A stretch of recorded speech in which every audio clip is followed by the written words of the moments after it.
இறை தூதர் ஸல்லல்லாஹு அலைஹி வஸல்லம் பேரழிவை ஏற்படுத்தும் 7 பெரும் பாவங்களை தவிர்த்து விடுங்கள் என்று கூறினார்கள். மக்கள், இறை தூதர் அவர்களே, அவை யாவை என்று கேட்டார்கள்.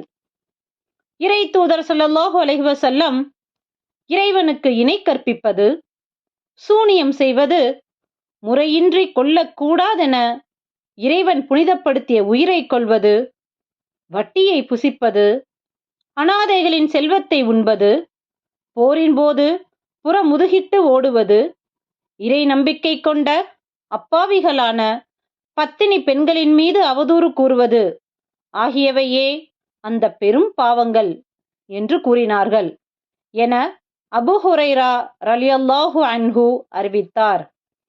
ஸஹீஹ் அல் புகாரி 6857.